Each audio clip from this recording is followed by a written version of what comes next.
The coup de grace is the final shot, right between the eyes, also known as the kill shot.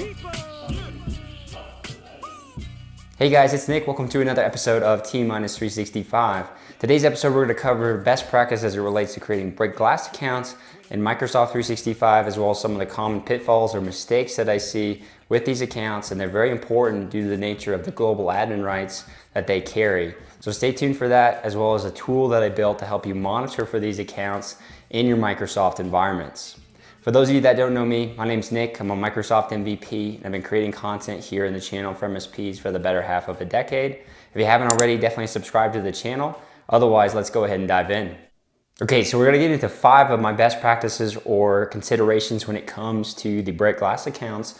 But just to quickly define what a break glass account is in Microsoft's definition too for best practices that we would see, we have the considerations that these are global administrator accounts, that you would have. Microsoft recommends that you have at least 2 break glass accounts within your environment.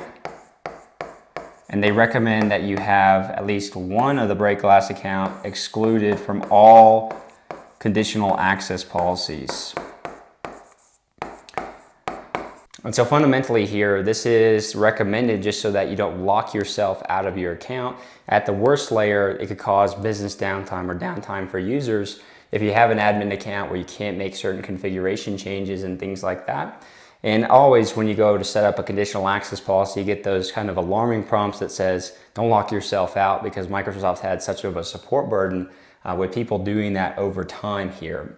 So when we think about these break glass accounts and the considerations, it's very important that we monitor these and manage them securely because of the global admin rights that they carry. And in many cases, they're being excluded from policies that enforce MFA. So it's extremely important that we configure these correctly. And I'm going to be giving you, again, some of the top tips here. So first consideration that I want to walk through is basic attributes. Some of the considerations there for how you set these up. So one of the guidelines here is that the account is not associated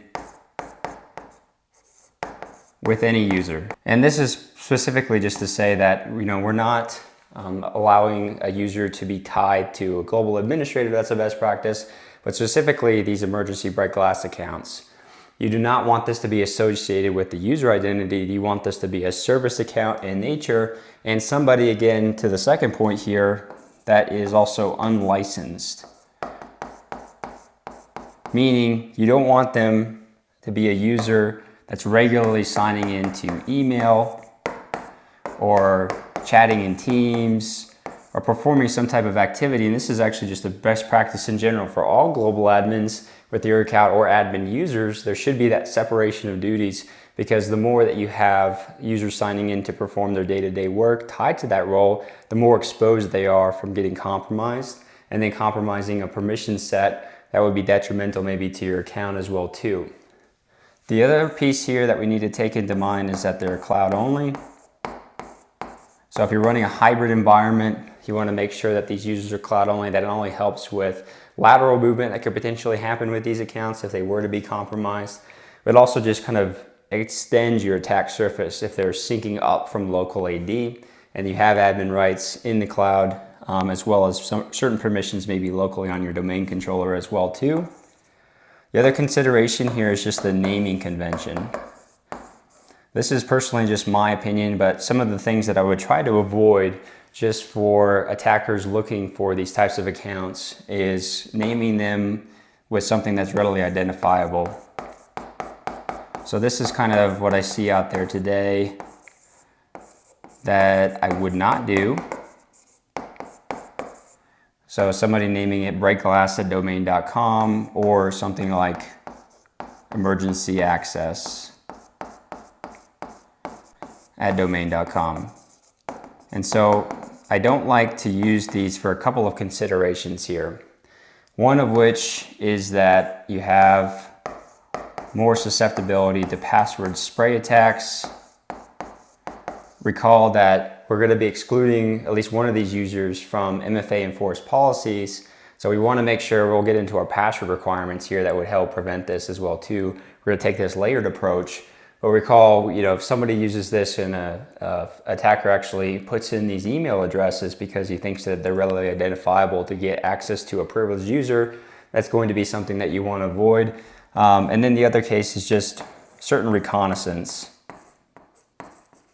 techniques that might be used. So if an attacker gets a new user compromised, they have access to the directory information, they're going to try to move laterally or elevate their privileges, and they might be looking for one of these accounts here as a readily identifiable user that they would want to compromise and try to go after that. So you want them to be somewhat obfuscated in a certain way and not readily identifiable in the directory. So the recommendation, and this is just what I use, you can use what you like here that makes sense for you.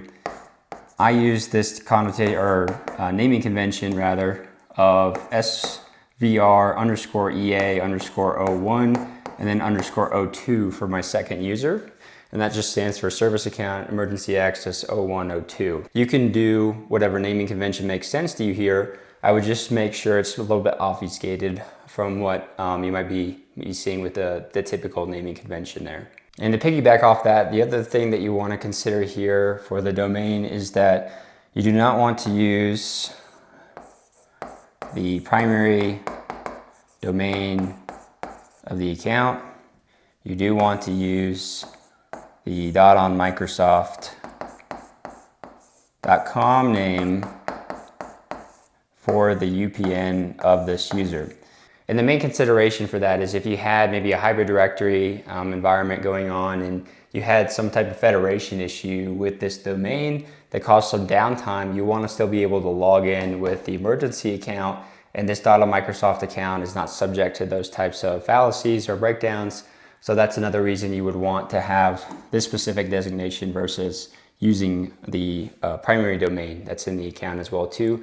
It also helps differentiate on the service principals or service accounts that it is separated or segregated in that sense as well too. So the next thing that we're going to get into here is around second topic, which is your password requirements or password considerations. So by default, when you set up a user, you're going to be prompted to put in an initial password for that user. And again, if we are excluding them, we're going to have to set that up in general. But one of the things here that I recommend is setting up a very complex password. Some people recommend 16 characters. I do 32 plus. You can technically do up to 256 characters if you really wanted to. Just want to make that a really complex password that you're establishing there for that user. The other thing here is that passwords, or this password in general for the user, does not expire. That should really just be a tenant-wide policy, given the research that's been done there to show that that's a more secure method of monitoring and managing the environment. But this in particular, you have the tenant-wide policy set up to have password resets or password expiration. You can set this up with PowerShell for a single individual user. And then the last consideration here is around storage. And I think the storage of this password is very important as well too, just due to some unique considerations. So we might be storing this password today in things like our documentation tool, like IT Glue or Hoodoo. We may be storing it in a password manager like Keeper, or whatever password manager that you use today. And then some of us may be storing this insecurely. I was going to say third-party location. And in previous and legacy documentation, they would say, hey, take your password here, break it up into chunks, maybe 2 to 3 sections of the password, put it in physical envelopes and store it in a fireproof location somewhere. So you have it, and you can, it's more of your legacy break glass concept here. I think you can still do that, but that's a little bit more legacy versus the digital age that we're in today. And I think we can still do this from a digital front and do it well as far as the actual security behind it goes. So what I do today is I don't necessarily store the entire password in one of these locations. I typically break up the password and store it in multiple locations in case something like IT Glue got compromised or my password manager We've seen that in the past. We don't want that to be exposed to the attackers and have direct access into the ad account, given that we're going to be excluding it from some MFA policies. And there's more layers of security that I'll put in here that would help prevent against that. But as far as best practice goes, I would go ahead and pick one of these locations for part of the password. So maybe if you're breaking it up into two, you would have one part of it coming from the password and the other part coming from this third-party location. The location that I like to use myself is Azure Key Vault. So it's a very secure location to store this as a secret, and you're storing part of the password. You could also double down on this and do 2 Azure Key Vaults and store them in separate locations just for that breakdown as well. This is being overly protective in a lot of ways, but if you are doing, I would say especially for things like IT Glue, honestly, or a password manager, it's probably a best use case to fork that out into chunking the password up into a couple different sections there, just to make sure in case of compromise, you don't have that completely exposed in one area. Okay, so getting into our third concept here, we're going to start to talk about just the MFA requirements on these accounts. I think the most common fallacy or mistake that I hear out there is that because we will be excluding them or one of these accounts from conditional access, we don't need to set up MFA on the account. And I don't think that's a good practice. So I think whenever you set up these service accounts, you first establish MFA for those accounts. And I'll be walking you through some of the unique considerations there for the ones that we're managing as well. But you should be enabling or configuring MFA on the accounts, regardless if you're going to be excluding it from MFA enforced policies. And that'll become more clear why as we explain this here too. So keep in mind, remember, we're doing 2 accounts here for the break glass user. And we're saying that one of these accounts is going to be excluded from conditional access, and the other of which is just really going to exist, in the account. It's only used and logged into whenever we need it for those purposes of getting or regaining access back into the account. But what we want to say here, and what I would like to do for both of these accounts, actually is to establish a certain MFA method. And the MFA method that I like to use is phishing resistant. And in particular, I like to use FIDO2, in particular a YubiKey. And this is a physical security key that you would have for the accounts. So there's a couple of different reasons I like to do this. Number one is that, for this user, where we're applying the YubiKey and we're applying the MFA, they're just going to be prompted for MFA like any other user as well if you were to sign into that account, and they're going to need to use the YubiKey as their MFA method. The other consideration here is that whenever I want to sign in with this account, while I'm not going to necessarily be prompted for MFA, if I'm being excluded from that from conditional access, I can actually choose that in the sign-in authentication flow itself. So if you understand what this looks like, when you go to a login page for Microsoft, you have your basic user flow for username, password. That's your main flow. And then you have your sign-in options here. And this allows you, if you're using a phishing resistant method like a security key, YubiKey, to sign in without having to put in any username or password. You're just using your key to authenticate. And this is important for a couple different considerations. The first consideration is against man-in-the-middle attacks. So highly unlikely, but if for any reason this break glass account was subject to a man-in-the-middle attack, that would actually be prevented because of the public key infrastructure and because of the registered provider that gets associated to the YubiKey whenever you register. That's why it's phishing resistant. And then the other consideration that you have here is the sign-in logs. And we'll get into this a little bit later when we talk about that consideration in more depth. But the sign-in logs are going to show you whether or not MFA was used or single-factor authentication was used. And you can use that to maybe create better alerting for higher severity alerts, given that your organization should be green-lighting signing into that account with the phishing-resistant MFA versus using single-factor authentication with the password to sign in as well.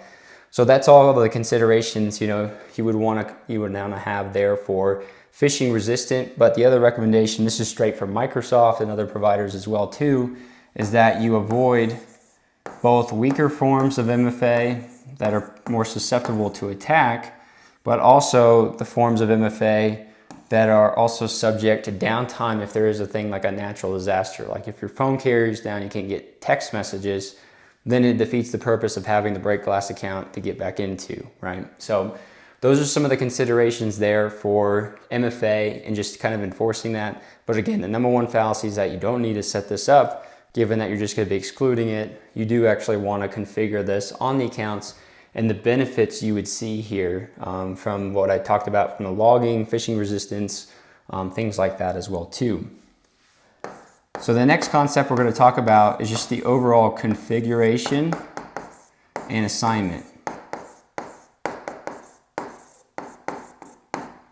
So we have our one excluded user from MFA, user from conditional access policies, which does encompass MFA. And then we have our user that just exists, again, recall that. So for this particular user that is being excluded from conditional access, I do like to perform a direct exclusion. And I don't have a strong opinion on this versus putting this user in a group. But for me, I think it's always helped in understanding, number one, from a reporting layer, just to easily be able to run through my tenants across my customers and say that this user, this service account is in there, and it's easier to report than like looping through a group that has one-to-many users in there and trying to pick it out as part of that nested relationship. The other thing it helps me do is really stay focused in on excluding the least amount of users possible, versus if you get into group exclusions, you're more likely, in my opinion, to have some deviations or drift that do occur that lead to compromise or misconfiguration. So that's just one of my recommendations there. The other recommendation here for the configuration is that this user is PIM enabled, meaning that when we talk about PIM, or privileged identity management, it's a feature within Microsoft that you can use to have just-in-time access, just enough access for your privilege roles, like the global administrator. Global administrator being most important, obviously, because it has the keys to the kingdom. So Microsoft does recommend that at least one of these break glass accounts is not a eligible PIM user. So you have the concept here of a user being eligible or being permanent assignment to a global administrator role. And so with this user, they're going to, in my case here, be eligible on this side for the excluded user. And this role is actually going to have the permanent global admin right, because we do and are enforcing MFA on that account perpetually with the phishing resistant MFA as well. I like this to be eligible though, just because 99.99% of the time, you're not going to be using that account and you don't want them to have global admin rights perpetually. You want to be able to activate those when you need to break into the account again and elevate your access up for that limited period of time where you can regain and reconfigure things, maybe that locked yourself out. But the other piece here that I like to encourage for everybody is upon activation of this role in the settings, I do also at that point in time like to require MFA. So while my conditional access policies are not necessarily applying to this user, in order to elevate up into a global admin role or have those privileges within the account, I want them to be able to fulfill an MFA prompt. Now, some people out there might find this counterintuitive, just given that it's kind of reverse logic of the break glass concept as a whole. But I think the risk is too high in the sense of these rights being perpetual all the time and the user not having MFA directly enforced through conditional access. So I'd rather require MFA here. And recall, you can have the YubiKey set up, and even on the YubiKeys, you could set up multiple so that if you lose one, you have a backup as well. And that could be all against the single user or single service account. that you have for this as well too. So these are really important to keep in mind, where this user is permanently a global admin, but really locked down from an MFA perspective. This user is eligible and they require, the activation to level up into GA rights. So that even if they got compromised, they're just a user still at that point in time. They can't do nowhere near, obviously, as much damage in that sense. And then the user, in that case, the attacker would have to know that PIM exists, it is enabled for that user, and then they would be prompted for MFA, which would shut them down. So there are multiple layers there for that security here with that you're looking at. The one consideration with this though, for those of you that don't know, is that PIM does require an Entra ID P2 license. So this should be non-negotiable in your partner tenant. You should have that. Microsoft gives you complimentary licensing as part of being a partner within the CSP program. But if you are looking at your customer base, this has often been something that obviously does not exist in their environment. What I typically do is I purchase one license to put in their account specifically for this purpose. It does give you more advanced logging and things like that too from the sign-in logs. You have to be careful with Microsoft's licensing agreement though, as far as how far you take the rights that you're given once you get into this. But it's $9 a user a month. And I'm talking about adding one license within the account. So whether you eat that just for the additional security, or you pass it along to the customer to say, we're going to get much richer logs about the analytics behind your users. Plus, we get to lock down all the privileged accounts really well within the account. I think it's worth putting at least one of these licenses within the tenant. And so the last and final consideration here that we have is monitoring and alerting. And so Microsoft has full setup guide on this that I'll link in my blog post below in this video. But effectively here, we want to be able to monitor whenever there's activity with these accounts, and we can dictate maybe tranches of severity depending on that activity. So to explain that, within the logs, we have the sign-in logs coming from Azure AD. And Microsoft effectively in their documentation wants you to go set up something called Azure Monitor,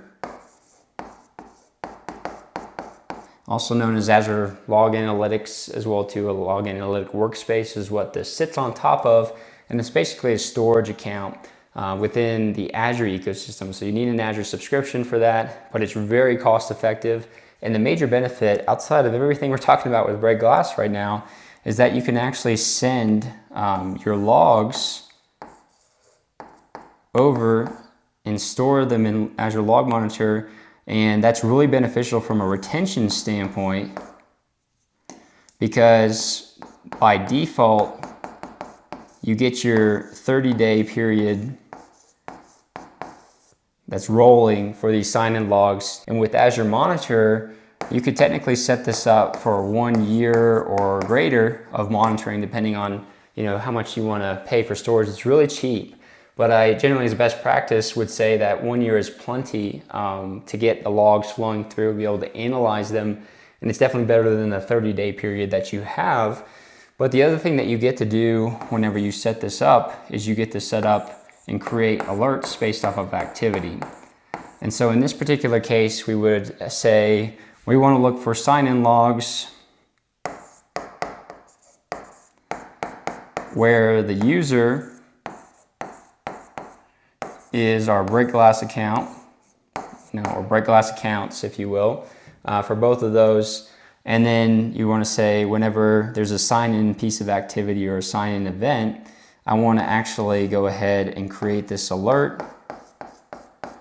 And subsequently, for MSPs out there, I would send that to my PSA tool or my ticketing system in general, just to have that flowing through as far as the monitoring goes, and making sure that it's a legitimate sign-in for the purposes of the Break Glass activity and nothing malicious.